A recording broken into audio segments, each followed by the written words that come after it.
Welcome back to another episode of the Rockets Collective. Hope y'all had a good holidays. We haven't recorded since the break. So we got a fun episode lined up. We're going to start with the prize picks. We got to introduce our new host, Lashard, because we're excited to have him on. But I'm going to kick it to B. Scott real quick. And let me get this backdrop before I get in trouble. There we go. Man, I love telling y'all about Prize Picks. This is the best place to win cash while you watch sports. The app is really easy to use. All you got to do is make a lineup, pick more or less on a few player stats, and you can play Prize Picks in over 40 states. That includes California and Texas.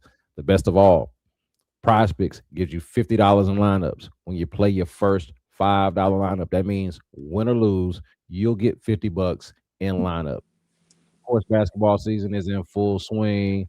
We're going to be talking about the Rockets. Look, all you got to do is use the promo code Rockets and download the app right now. Prize Picks, the best place to win cash while watching sports, where it's good to be right. 100%, 100%. And as I said, look, we have a new host. We got Lashard Binkley in the building. So I got to pass it to you and introduce yourself, all that good stuff, and then we can get the show started after that. Yeah, of course, I'm Lashard Binkley. I cover the Rockets for Rockets on that side. Also, host of Rockets Fuel podcast on YouTube, weekly on with Nate Griffin on Fox 26. And like I said, you can find all my written work over on Rocket on SI. Been covering the Rockets, at least credential part of it for the last 4 seasons. I've worked with all the guys on here in some capacity or another, so I'm definitely happy to be here and ready to get going. Yes, sir. Yes, sir. So first thing we have on today's show is KD MVP talk. He's definitely been hooping. Had a really fun post-game interview yesterday as well. Lashard, you were there. So I was going to kick it to you, thoughts on the game, thoughts on his play in the clutch, and, thoughts on his post-game interview. Yeah, just starting off with the game itself. I mean, Rockets were coming into this game. They had already beat Phoenix 6 games in a row, going back the last couple of seasons. A little bit more prepared this game. Of course, going up against Dallas, they lost Şengün in the first minute. So now you coming into this game, you're a lot more prepared. You also have Steven Adams back, so that definitely made a huge difference. But ultimately, it all came down to, Kevin Durant. Game kind of went back and forth throughout. They had the clock malfunctions, which really kind of threw off the flow of the game, especially in that first half. But the Rockets were able to, mount that comeback that were trailing for a lot of the second half. But again, like I said, it came down to Kevin Durant. He was able to get that clutch shot. Exactly why the Rockets brought him in here was to make shots just like he did last night. And just overall, a really good game. You're playing without Alper and Şengün. You knew you're going to have a hard time scoring, but the Rockets played the type of defense they have been playing the last couple of seasons, something they hadn't really done all season long. They've been a good defensive team, but at least early in the season, they were dependent on scoring 120, 130 points to win games. And now, Ime said it himself, this is the type of basketball that they were winning last season when they were winning with defense and rebounding.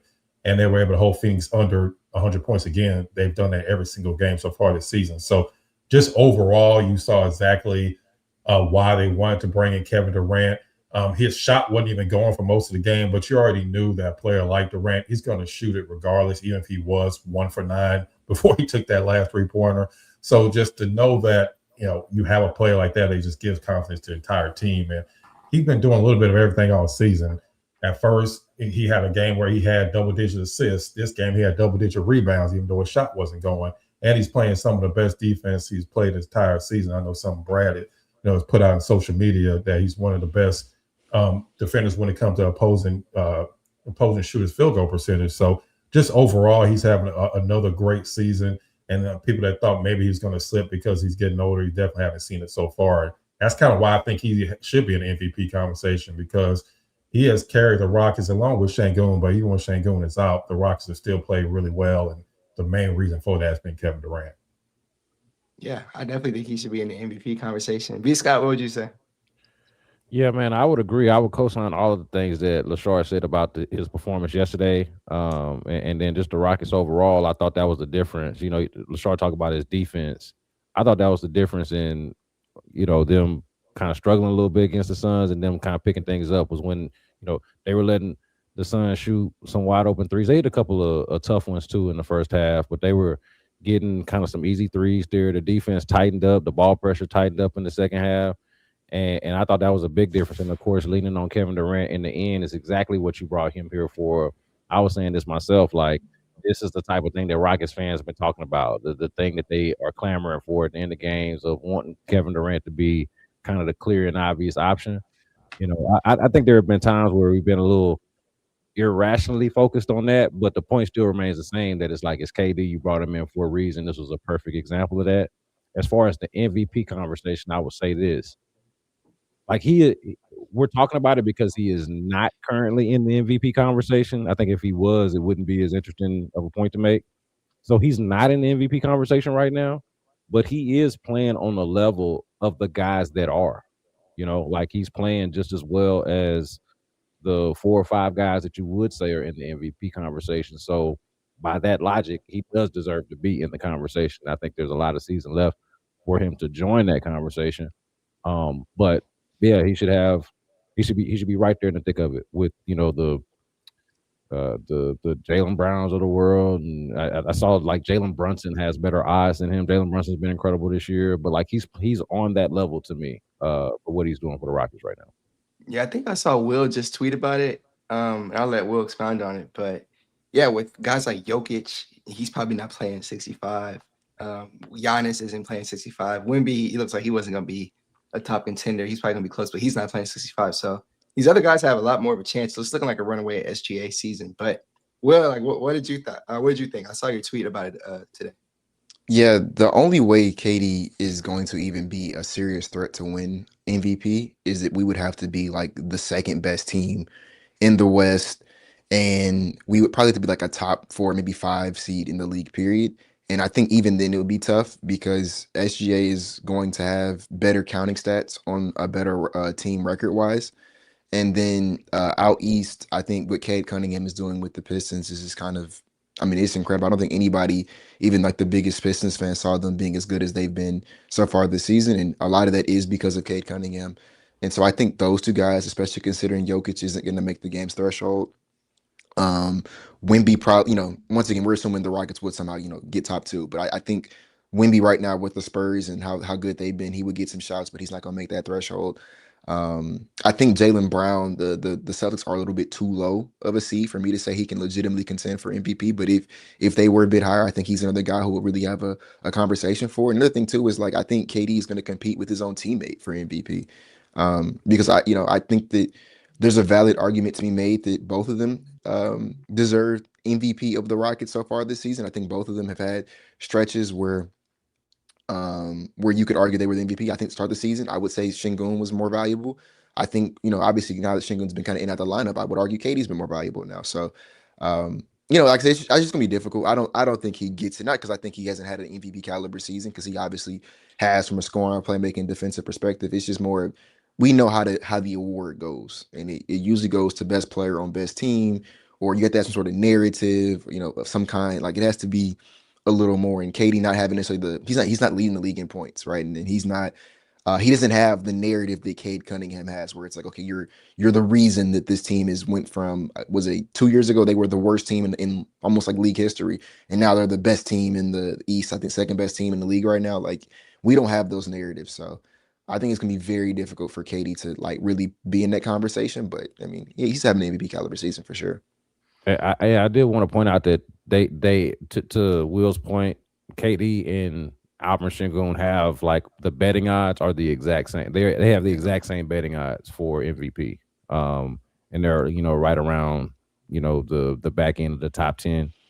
So yeah, the highest odds are SGA, Luka Doncic, Cade Cunningham, Jaylen Brown, Jalen Brunson, Anthony Edwards is in here. And that's where it starts, where there's a bunch of guys with the same odds.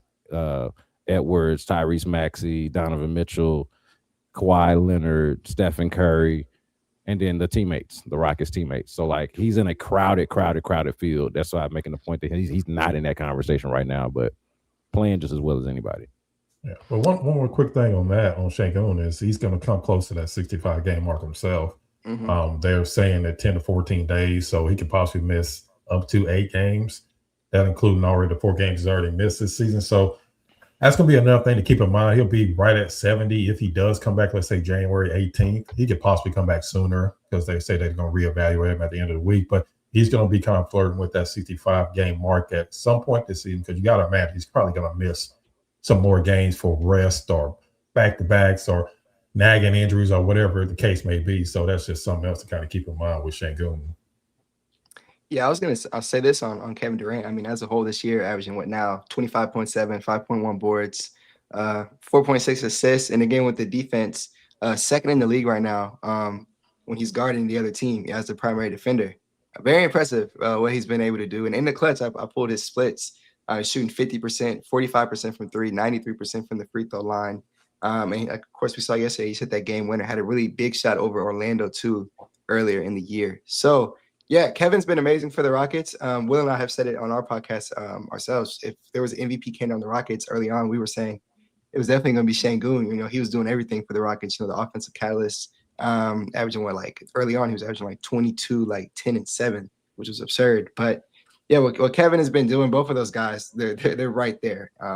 And I do think, you know, as we mentioned, they're going to have to be a top 2 seed, probably closer to OKC, because again, it's a runaway SGA right now, but they have been slumping more than I anticipated. So it is a race, you know. So we'll see, but it is good to have 2 Houston Rockets potentially in those talks. But Lashard, you raise a good point. You know, I don't even know if Şengün is going to play 65 this year. So hopefully he's able to, but I hope KD keeps it up.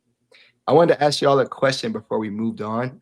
Again, I mentioned KD, his splits in the clutch. Again, 50, 45, 93. Only 2 shots a game in the clutch. We've spoken about this, but I think that number definitely needs to increase. So whoever wanted to answer, what do you think they need to do just to get him more shots in the clutch?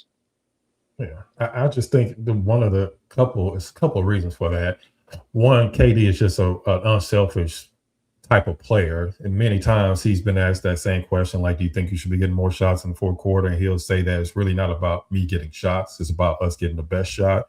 And if I'm getting double team, I'm going to pass the ball majority of the time. That's usually what happens. And teams know that. I mean, you want to force the ball out of Kevin Durant's hand. You want to force Jabari to beat you. You want to force Amen Thompson definitely from the outside to beat you. So teams are just not going to let him be able to get those shots. And that's probably one of the main criticism I've had of the Rockets kind of offensive game plan is they don't really have a lot of movement. A lot of times Kevin Durant is just taking the ball at the top of the key, and it's really easy to double team him when he's the guy bringing up the ball and when he's the one kind of doing majority of the ball handling at the top of the key. They don't really put their guys in a lot of ball movement, and it makes it really easy to double Durant. Even when Şengün is back in the lineup, a lot of times he's on the baseline or in the post, and it's really easy to double team somebody especially on the baseline, and force the ball out of his hands. So that's the one thing I have a problem with. The Rockets need more movement to get the ball to Durant, maybe off of some screens, maybe off of some backdoor cuts, not just having just stationary. So I think that's kind of lends to why sometimes he only gets two or 3 shots in the clutch, because a lot of teams just force the ball out of their hands. And I think that's a mistake Phoenix made yesterday. We kind of was talking about this before the show.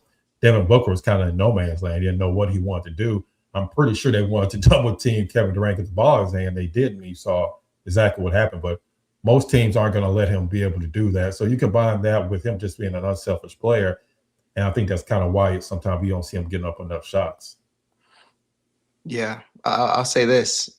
Even outside of the clutch, someone mentioned in the comments, they have to work on the entry passes, whether it's KD working more for the ball or just the entry pass itself. I think Reed threw back-to-back turnovers yesterday to Kevin Durant, and then Dorian Finney-Smith also threw back-to-back turnovers trying to make an entry pass. So as a team, I think that was like the ugliest game I've seen. It was entirely too sloppy on the offensive end of the court, but they ended up getting the dub. But yeah, I mean, I agree with you, Lashard. B. Scott or Will, did y'all have anything on that? Yeah, I mean, I was just gonna mention Tari had one too. Like you were kind of just listing them off. It was bad. It is like the one criticism of the team is like, man, some of these passes, they're either lackadaisical or just bad. And I mean, that's the one thing that they could all, I feel like, stand to do better is pass. And then of course the points that Lashard already made the point about ball movement. I mean, I feel like we almost preaching to the choir, man, how guys just kind of just be standing around. Like I'm watching one possession, Kevin Durant is at the top of the key directing traffic. I'm like, come on, man. somebody else can't do that. This is Kevin Durant. So yeah, I mean, I would have the same criticism and just kind of mention that. I think a lot of it also just I think people really tried to downplay how important Fred VanVleet was going to be to this team. Because we are asking guys to do things that they're not supposed to be doing. For example, I don't think Kevin Durant should be playing point guard in the clutch. That's just not what he should be. I don't think that's what we brought him here to do. I think that's what he wants to do. But right, like we haven't been able to see Amin develop in terms of like the ball handling enough for him to be the guy who kind of runs the offense in the clutch. And then like Şengün, I think can't be trusted, but he's not there yesterday, right? So you got to get the ball to KD. And so yeah, like I think those are spots where if Fred was healthy, he's the one kind of orchestrating it, right? That for all of Fred's faults that, I'm no stranger for pointing out, I think the one thing that he undeniably does at like best in the league levels is turnover suppression. That's the one thing you don't have to worry about him. You can, criticize his game, his shot selection, his efficiency, his ability to read a court. He's one of the best, if not the best in the league at suppressing turnovers for how high usage he is and how much he has the ball in his hands. And he's really good at finding guys in their spots. And like for example, one of the reasons why I think Şengün kind of did break out the way he did 2 years ago was we were able to get Şengün the ball because Fred was just the best in the league at getting Şengün the ball at the pick and roll, getting the ball in the post. You talk about like trying to getting turnovers from trying to throw the ball to KD in the post. You know who was really good at that? Fred VanVleet. So I guess I think people kind of underestimated how big that L was for this team, and how important it's going to be for him to come back if we're going to try to win a championship this year. I've said it multiple times. I don't think we do it without him. I think the only way we win a championship this year, let alone make like a really deep push, I think is with Fred. So, hopefully he come back. I want to ask y'all a question really quick. How many players y'all think in the last 30 years have had over 8 assists in a season with less than 2 turnovers? Less than 2 turnovers. A lot of the high usage guys, he might be like one of the only ones. Is he the only one? It's him, Tyrese Halliburton, Chris Paul, and Jose Calderon. That's it. And then you can add in Muskie Bogues, and you have to go back to like 1989. So that's the list. Turn the ball over. Yeah, so that's how important Fred VanVleet is. I also looked. The Rockets were 11th in the league last year in turnovers, and now they're second to last. And that is literally just off the strength of not having Fred VanVleet. And that's a game changer when you're losing 8 to 9 games in the clutch this season. So yeah, that is a big issue and a big void they're trying to fill. And we haven't discussed it on this pod, so we kind of jump to that really quick. It wasn't on our ticker, but Fred VanVleet, he did jump on his podcast and say he could potentially return this year. He kind of said not to bank on it. He probably shouldn't have said it, but his doctor gave him like a 6-month timeline, which kind of puts it at the end of March, early April. It got my hopes up personally. But if they get a guy like Fred, I think they can definitely make a championship push. Again, that's the one thing I believe that they're missing. But what are y'all thinking about that? Y'all putting any stakes into that, or? I mean, you saw how Jason Tatum, how much progress he made. I mean, technology just medically on the medical side is just taken off in the last few years. So to say I would be surprised if he would be back by April, I wouldn't be shocked. I would be surprised. Yes. I think the Rockets are kind of thinking that he probably won't be back. I guess just the way you have to do it, because if you start worrying about, Fred is going to be back, we have to put this game plan in place right now. So, but I think overall, could he be back by the playoffs? I wouldn't be shocked if he was back by the playoffs, because that was the one good thing about it happening right before training camp, was that at least it does give you some possibility. Because if it happens during the season, he has no chance of coming back. So, I guess you can never say never, especially these days. Yeah, well, I think it's smart for them to operate with the mentality of Fred VanVleet is not going to come and save the day. Like, there's not going to be like Fred VanVleet's not coming in on a cape and saving the day. Like, we have to operate and try to function and figure out a way to do this without Fred VanVleet. Now, I agree with Will's point that it's probably not going to happen with Fred VanVleet, but they still got to give it, the good old try, right? Like, so like they got to try to figure out how they're going to get it done without him. That's how I would prefer they operate. That's how I think that they're going to operate. I don't know Fred's like body and recovery. Like I don't know. I can hear what he says, but like until he's actually we hear like hey he's close or anything like that, he's kind of out of sight, out of mind. Other than on the sideline coaching up his teammates. I saw him over there talking to Jabari last night. You know what I mean? Like he's there in kind of a as like an extension of the coaching staff. But as far as playing, I can't wrap my mind around it until I get a better sense for it actually being a reality. And I think it's best for them to operate that way as well. Figure out this Reed Shepard thing.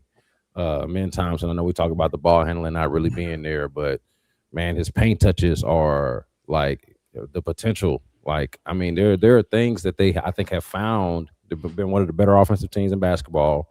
There are things that I think they have found despite not having what is to be sure a critical piece. So like they just got to find it. That's the way I see it. They got to find it. Yeah.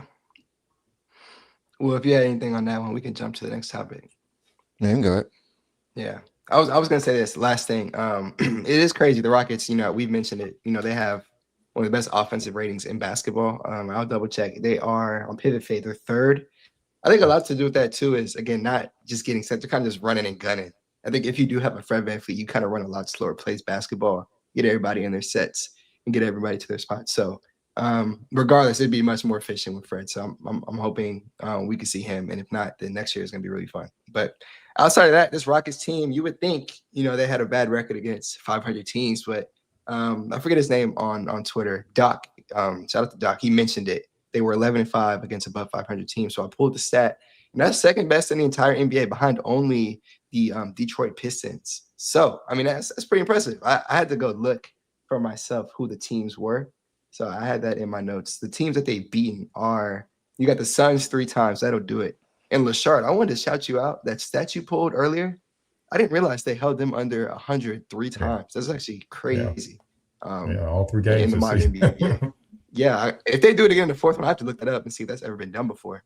Or how long it's taken since that's happened, because it's a new NBA now.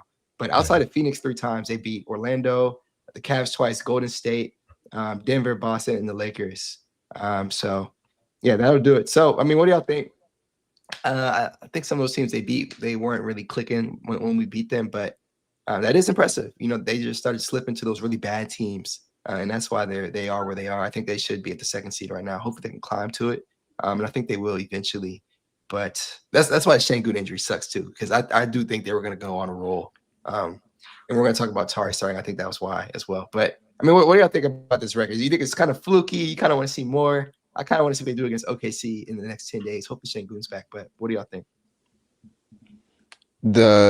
You're saying like the above 500 record, is it fluky? Yeah, like you said something you put stock into. You want to see more? What are you thinking about that? I mean, it's one of those things where like I want to see them handle business against the teams they're supposed to beat. Like that's what's been bothering me the most. And we have a pretty interesting stretch coming up. We played like I think it's Minnesota and OKC on a back-to-back. We got San Antonio twice in like a week or something like that. Mhm. And those are like some of the best teams in the league. So if they go into that stretch and clean house, then I mean I can probably overlook some of those embarrassing L's to like the Pelicans and like that Mavericks game, the Kings game, different stuff like that. I can probably overlook stuff like that. But until they stop dropping games they're not supposed to drop, I don't know, man. I struggle to I'm not going to anoint this team of anything until they go out there and do it, and that looks like beating teams you're supposed to beat. So that's how I feel about it. Yeah, Bruh, that's real.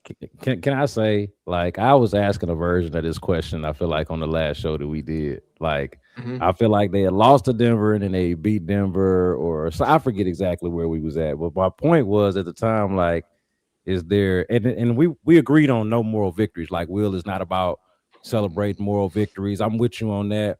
But like in terms of how you think about the team, it's like, okay, well, they had this goofy ass performance against this team that they're not supposed to lose to, but they beaten, they hold the Nuggets to like season lows and for points in a quarter, a half in a game. Like they're doing all of this other type of stuff. Like they're hanging in there. So like, what do you put more stock into? And that's what I was trying to wrestle with at the time. Was like, I'm with Will on man, these some of these games that you're supposed to win that you're not. Those first few back to backs, and that stretch there before Christmas is like what is this? And like that is more so bothersome than like them playing up against the teams that that they're on the caliber of. Like, it's like a high and a low. It's like, okay, yeah, that they're on this level, but also like, why do they play down to the competition?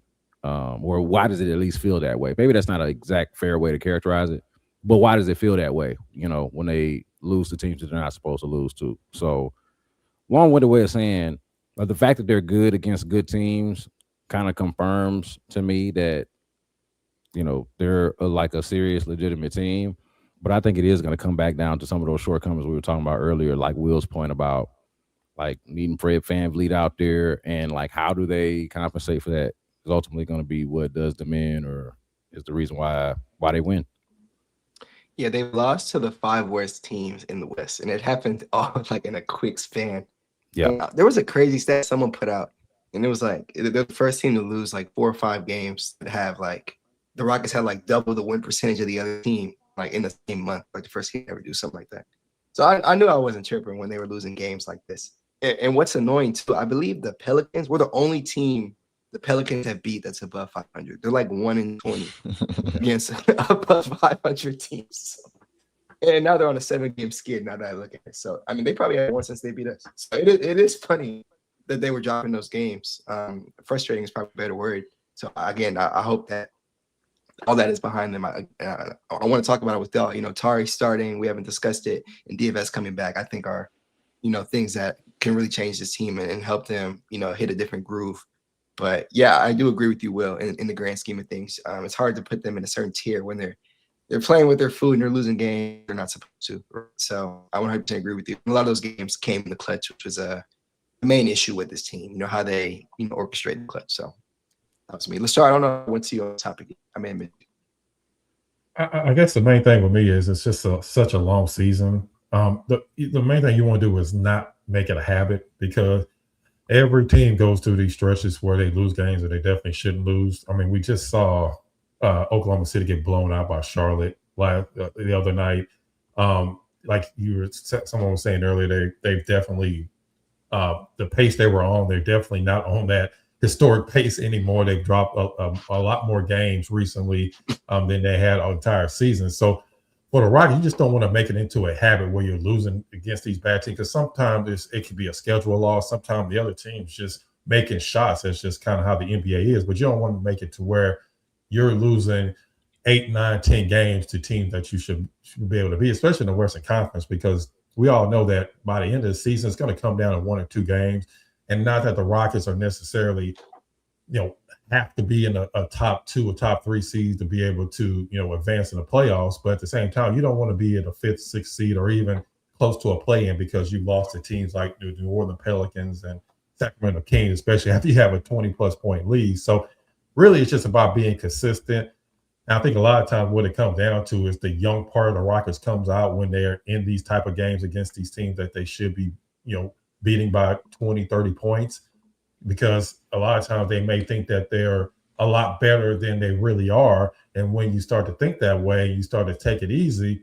That's exactly when teams start to come back. And that's exactly what happened against Sacramento, exactly what happened against the New Orleans Pelicans. And I think a lot of times we forget that the Rockets, they still have a lot of young players on this team, at least core players like Tari Eason, Jabari Smith, Omni Thompson, Reed Shepard, Alpy when he's in there. These are still really young guys that haven't really had a lot of experience playing in really big games. They just got it last year in the playoffs. So now they're still trying to learn how to do this over an 82-game span. And I think that's what comes out a lot of time when they're losing to these teams like the Pelicans and the Kings. 100%.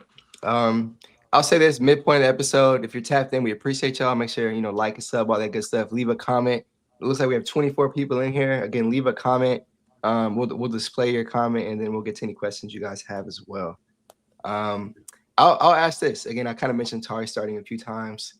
They are currently, I believe, 5-1 this season with Tari Eason starting. Maybe 6-1. I have to double check.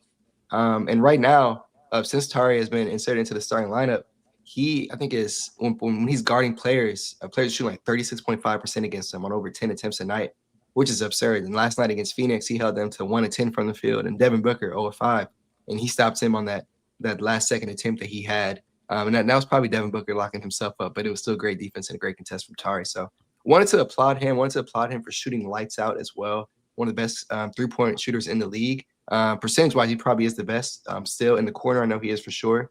But yeah, huge shout out to Tari Eason. I think him starting is a game changer. I wanted to get y'all's thoughts on it as well. I can throw it to Will first.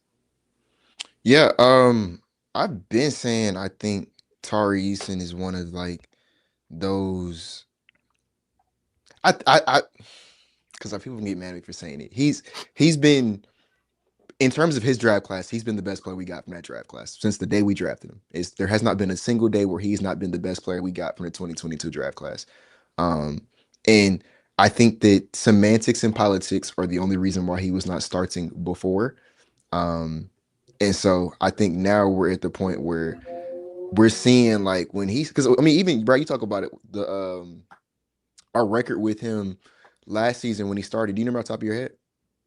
So last season, they had rattled off 12 straight. So I believe they were like 12-3 last year. Something. And like then the year before that, when he was hurt, just him playing, I want to say we were 2 games above 500. Do you remember the they won? I want to say they won. I'll double check, but they were above 500. They were. I know that much, and that was a year where we finished the season. Was it 41-41?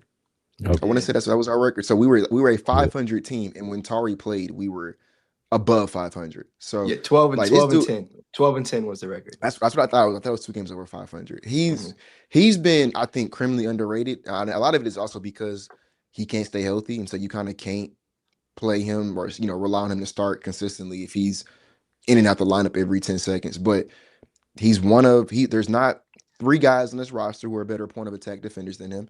There's not, I mean, at this point, he's the best shooter in the league. But even when he wasn't sniping, the 50% clip, he was still one of the better shooters on our team. He's for sure one of the better rebounders on our team.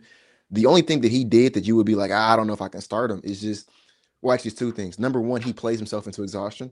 I talk about the time that Warriors game from last year where I said something that might be one of the craziest things I've ever seen in my life, and we lost that game. But I've never seen a player will a team back into a game off of defense. Like I've seen James Harden go out there and drop 60 and get us back in the game. I've seen KD, will listen to it. I've seen Shingo do that. I have never seen nobody defense us back into a game, and that's what Tari Eason did.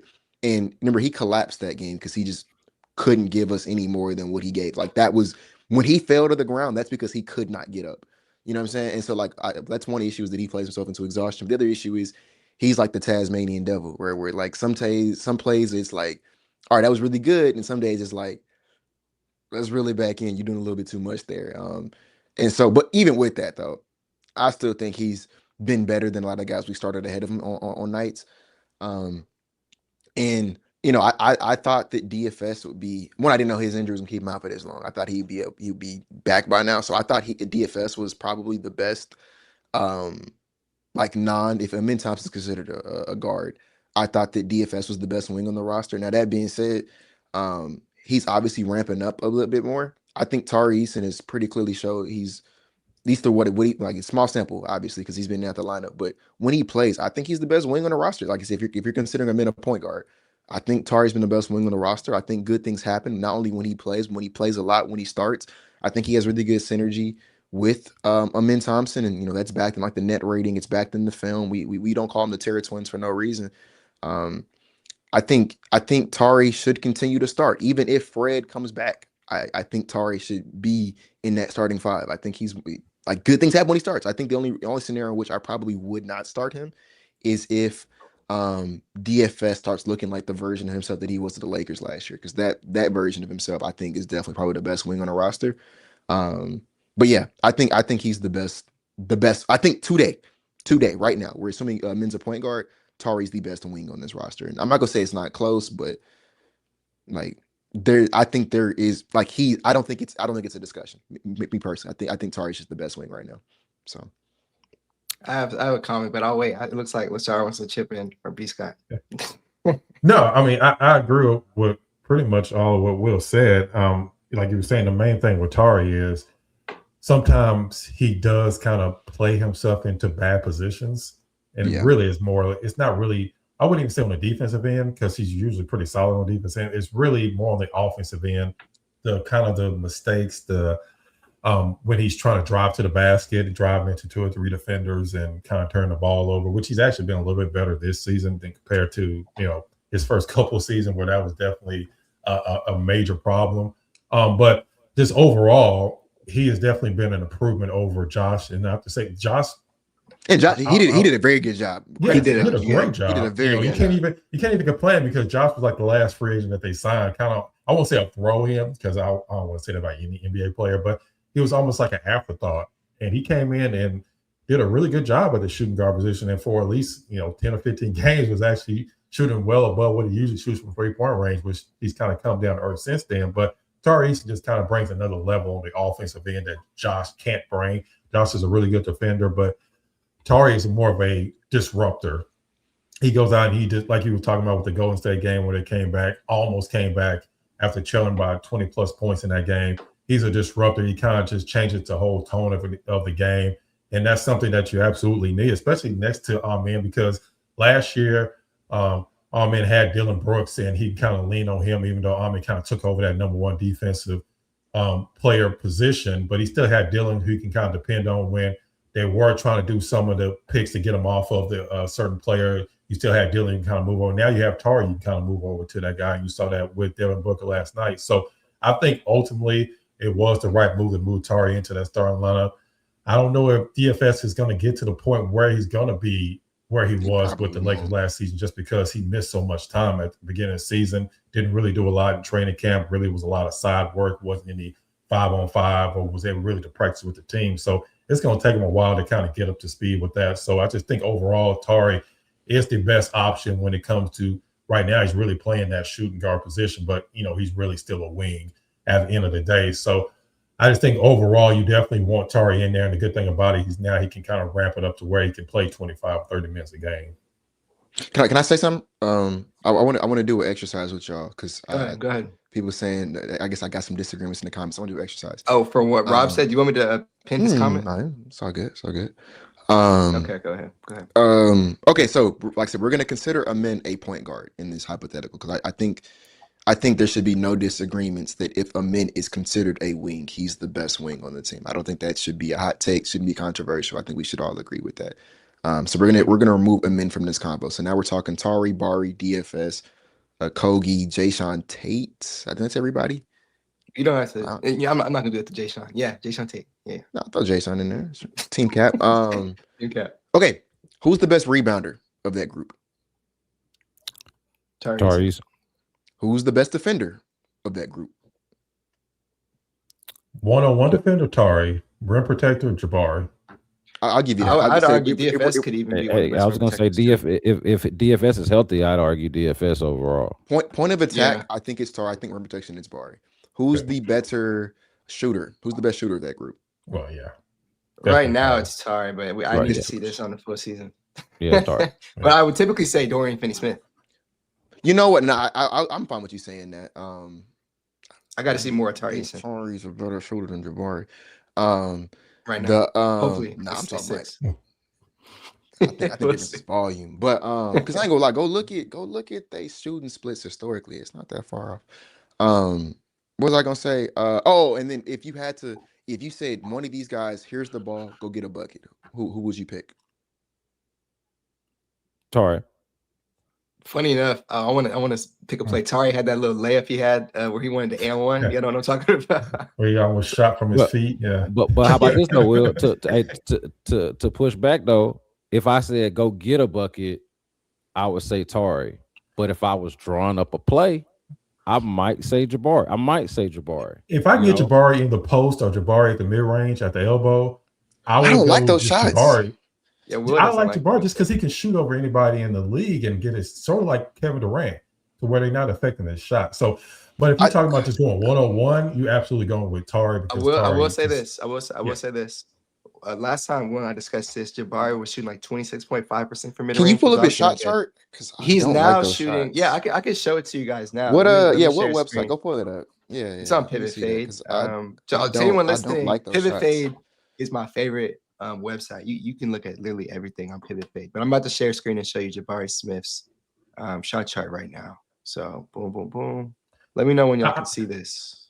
I will just say real quick, I think why MA usually has Jabari in there is just because he like his consistency as far as he know he's not going to make any major mistakes.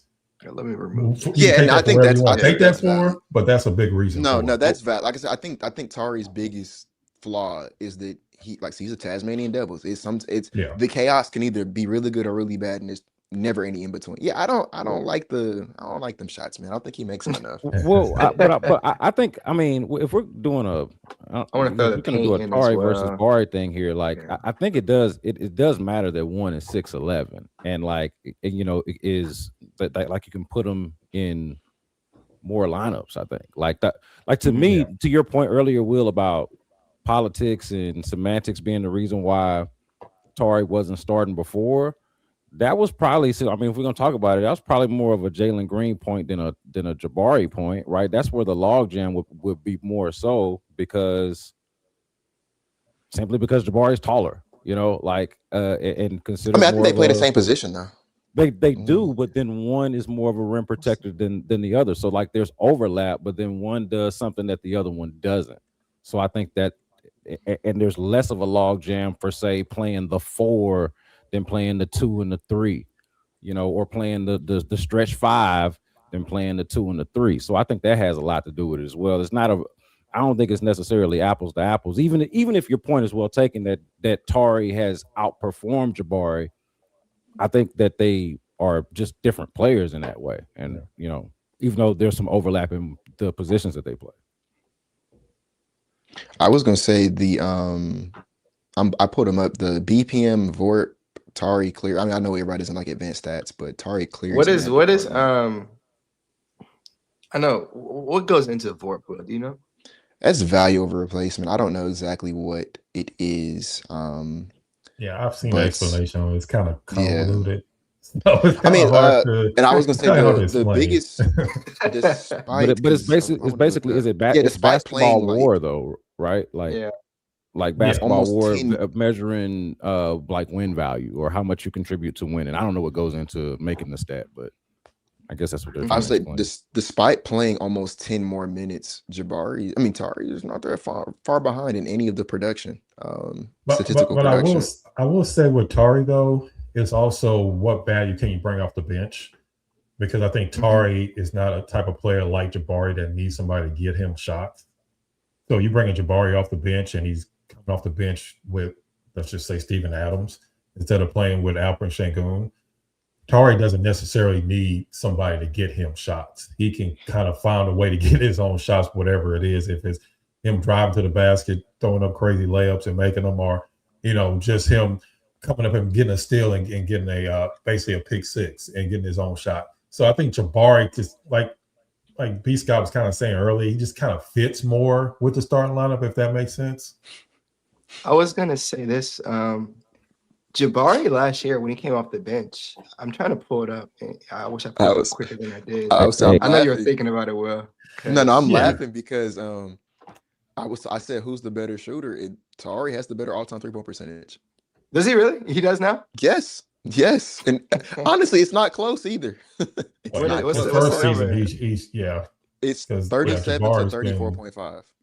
Well, wow. Yeah, no, I see that. I think that, like, I've always said this about both players. I'm kind of glad we're talking about this because I've made this point before. Tari, the one major difference between the two of them, this is like a non-X's and O's point. This is just like watch the game and you can feel this. When Tari's on the floor, you always know it, for better or worse. You always know when Tari Eason is on the floor, and it's usually for better. Jabari, the criticism of him at times, he might sometimes just be out there. And sometimes you might, and less so this year, to his credit. Like, that has not been as much the case this year. I thought his first couple of years it was kind of like that, but that's been kind of the difference. It's like Tari's in the game, immediate impact. Sometimes it's not. Sometimes it's like a negative impact, but normally it's a positive one. Jabari, sometimes I feel like he's just out there, and what exactly is, it felt that way in the playoffs, right? And I know a lot of people blame the coaches for that, but that's always been my thing. Is like, man, I know when Tari Eason is on the floor, I think that Tasmanian double point that the Tasmanian point that Will or Brad, one of y'all was making earlier, is kind of like that. Like, he's here, So I give him credit for that. I wanted to say this. Quick question for you. What's the name of that website that everybody be using? Data Baller. Yeah, that's the one. And it's no E on Baller. Yeah, I couldn't think at the top of my head. I was gonna say this, Lashard. Last season's Jabari coming off the bench, he actually averaged more shots and more points. I believe had better efficiency, better 3-point percentage. I think what was the last sample year size on that though? Was that It was 18 games. It was 18 18 games. They were 15-3 in those games, but that was when they also started going double big at the end of the year, and they went 12-4 in that stretch. Yeah. So that's probably a big reason as well why they started winning at the end of the year. But I liked the fact that I felt like in the starting lineup there was so much focus on probably Şengün and Jalen, and Jabari didn't really get any looks. So I felt like when he kind of came off the bench, he started cooking. And they started giving him some looks down low and in the mid range. Yeah. So even in the offseason, I was like, hey, if you want to bring Jabari off the bench, I wouldn't mind it. If you want to start like a DFS, because he can kind of get some more looks and kind of play more of his game opposed to kind of just chilling in the corner. And right now, I mean, we're looking at it. He's shooting 41% in the corner on 2.3 attempts a game. I believe that's in the top 10 in the league on attempts. So that's good. I'd like to see him get some more attempts there if possible. But only 35% on above the break threes. And my main issue with Jabari is he gets a lot of open looks. I think maybe 8. It feels like 90% of his shots are open. They are. He's not really. They're either classified as open or wide open on NBA.com. He's just got to hit. I think like 0.8. I'll look it up real quick. But last time I checked, it was like 0.8 if his threes or anything that's not considered wide open or. Yeah. Double check that for me. Big Jabari Smith Jr. fan, but you look at 37% on the year. And like, okay, that's cool on 6 attempts a game. But he should really, in my opinion, I'm being hard on him because I think he's a good player. He should definitely be shooting over 40% because he's getting wide open looks. I talked to this about me and B Scott will text about it from time to time and be like, there you go, that wide open 3. But sorry, I mean, I'll ask you, is that something you've noticed as well? I mean, I'll pull up the exact, or Will's pulling it up now. I got him. No. Yeah, he's usually the one. If it's not a man, he's usually the one they rotate off of. Let's just be perfectly honest. But to be fair, his numbers are up across the board, and I think that has a lot to do with playing next to Kevin Durant, and that's another reason why I think they want him starting, just because I think they feel like he fits well next to Kevin Durant. Not that Tari doesn't fit well next to him, but I just think that, and to Will's point, as far as politics, to be fair, I think they like the way he handled it last year when they put him on the bench. All that kind of plays into it when they're deciding who they want to start and who they don't want to, because they take into account how they act when they're maybe put. Did we lose Lashard? Is that me? No, he's still here. Okay, you're good, Lashard. No. Yeah, I was just saying they take all that into account. Yep, I think we just lost Will though. Yeah, he's gonna leave and come back. It's all good. It's all good. But yeah, they just take all that into account, how they perform in practice, how they fit next to certain players. I mean, they got all those same advanced statistics, so they kind of look at a little bit of all that. And sometimes it's not just about just the actual raw numbers. Sometimes it's just it's a lot of other factors into that. But like I said, to be fair, Jabari still is having a career year. He should be shooting better because he does have a lot of open shots. But I just think overall he is a lot more aggressive than he has been in the past 3 seasons.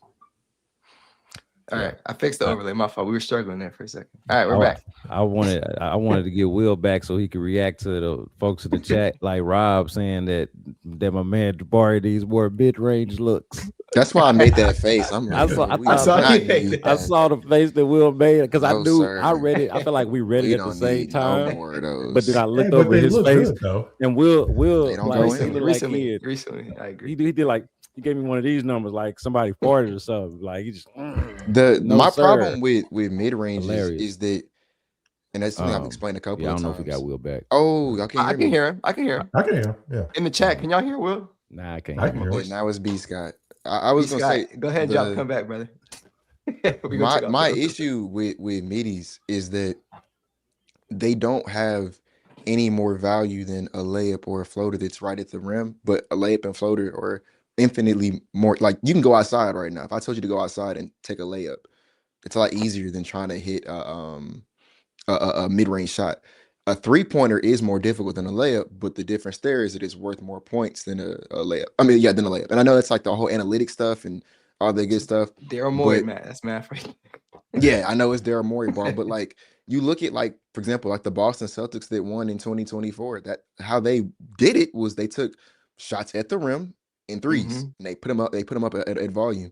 Yeah. Um, and the thing about middies is they're not bad. They're only bad if you don't convert them like a layup. So, like for example, Kevin Durant, who that is like a layup for him. You want him shooting a bunch of mid ranges because he's incredibly efficient at them. But for Mhm. somebody, and I hate to say it, like Jabari, who doesn't shoot them at a high clip, I mean, yeah, you don't want him shooting them. I I, want him I will taking the say three at the rim. it's a low volume.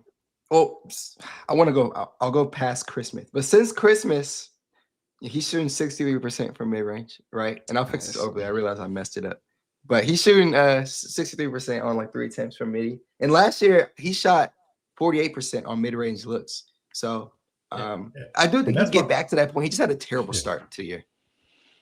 I mean, I don't know, man. And it's not even a Jabari thing. That's just how I feel about middies in general. I don't. Well, The only reason why I was even okay with Dylan taking him last year was because he reached that threshold where he just didn't miss.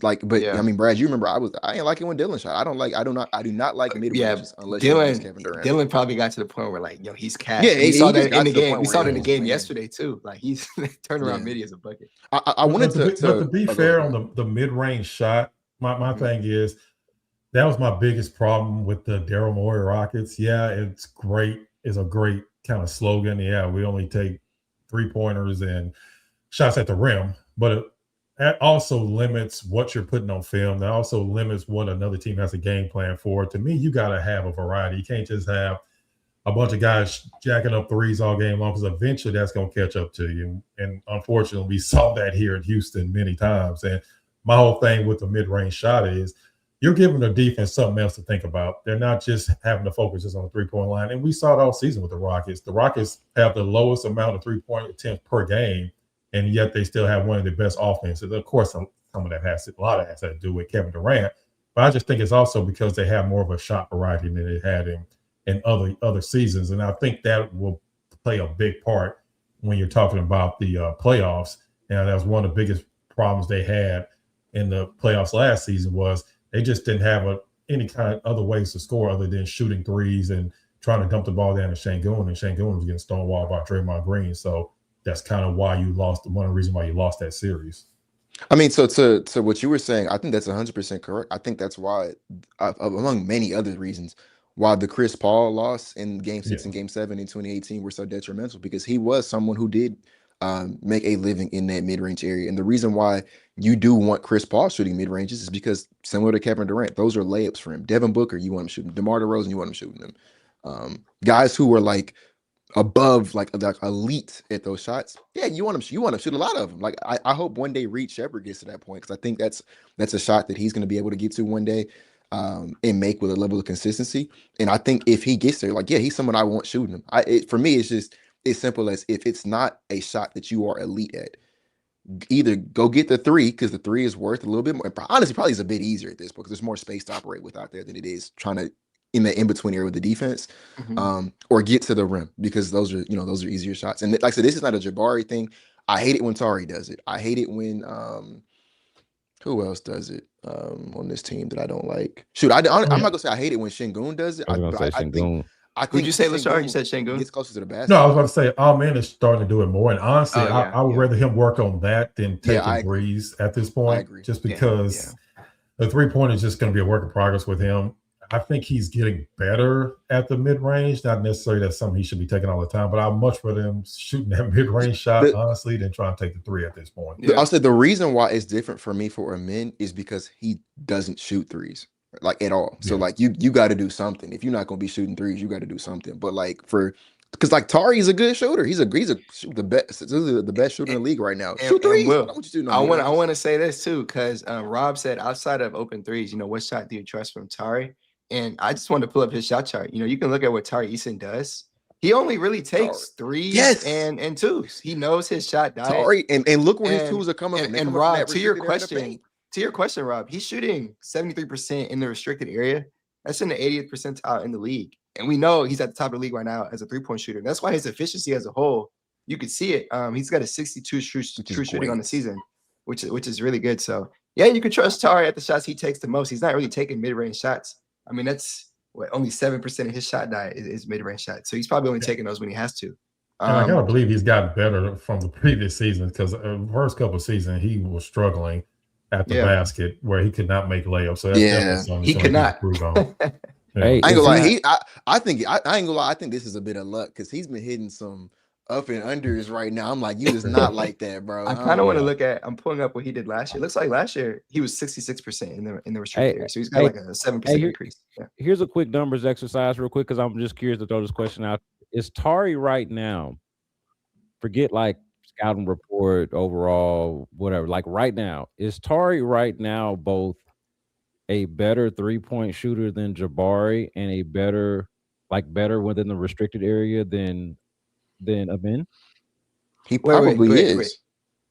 Run that question back. Run it back. Better from 3 than Jabari, better in the restricted area than Amin. Ooh, well, let me pull up Amin. He probably, I say at least this season, I would imagine he is. Amin has been cooking, even though he's blown. It feels like he blows everything for some reason. Yeah, I was gonna say, but I gotta believe Amin's. They're close. Amin is 72.6% in the restricted area. On a lot more volume. His volume. I would say Amin is the better player in the restricted area, personally. Yeah. Well, I'm just saying, get Amin lead as far as guards concerned when it comes to scoring inside the paint. They did drop that stat. Will, we were watching on Discord. He's got the most points. What was it? It was a good stat. I forgot what it was. I think it's like the most points in the paint. He's like among like centers and forwards. Space City Home Network put it up there. Will, you commented on it, and you were like, "That's a good." Yeah, I remember saying that. I don't remember. But that's also because that's the only place where that's only where he shoots to shoot from. He knows this. But I only brought it up because it's like where I would expect, But before we got the evidence, I would expect Jabari to be a much better 3-point shooter than Tari. I would expect Amin to be a much better finisher at the rim. Tari is cold, man. I'm trying to tell people. It turns out that that's not necessarily the case. Tari holds his own in both areas, is all I'm saying. I'll say, and then you go look up. I won't read out what it is, but I looked at the with and without, and that also very severely favors Tari. Go ahead and say, well, come on, we're at the end of the show. People aren't really listening. Hey, we ain't gotta do that. We ain't gotta do that. Y'all go to data ball here, man. We ain't gotta do that. Share screen. I'll say this: we have around 2 minutes left. We have 40 people in here. We appreciate y'all. Throw in a quick question, we can get to it. I'll scroll up and see if I missed any questions. As I look, I want to say this has been really fun, Lashard. Having a fourth person definitely makes this a lot more enjoyable. So. Thank you. We appreciate you having me. Yes, sir. I don't see any questions off the top of my head. But as I keep looking, Lashard, man, you do a lot of stuff outside of this podcast we have here. So go ahead and let the people know if it's their first time hearing about you, like where they can find your stuff. Yeah. Again, I write for Rockets on the SI, which is part of Sports Illustrated. I have my own podcast, Rocket Fuel Podcast. Of course, I'm the host of that. On weekly with Nate Griffin on Fox 26. So you can kind of find me a little bit of pretty much everywhere at this point. Of course, I'm usually out at the home games, doing a pre and post game, kind of everything in between. So yeah, you can pretty much find me, like I said, a little bit everywhere. Of course, I'm on Twitter at Binkley Hoops, trying to get into Instagram a little bit more, but mainly you can find me on, I still call it Twitter, on Twitter at Binkley Hoops. Yeah, don't call it X. We call it Twitter. We could push this to the next one because this is a conversation that could go for a while. But I mean, I can give a quick answer. Does Tari get more than Jabari? I don't think so. That's just my quick answer. He doesn't. We got two no's. B Scott looked like he shaking his head no. And Will was also he's too injury prone, and I think the health is a big Got to stay healthy. But yeah, that was an episode of the Rockets Collective. We're back next Tuesday. Actually, no, we play next Tuesday, I believe. So we'll probably be live Wednesday at this exact same time. So be on the lookout for that. We'll promote it. We appreciate y'all. Again, if you're still listening, like, subscribe, leave a comment, all that good stuff. We appreciate y'all, man. So we'll be back soon.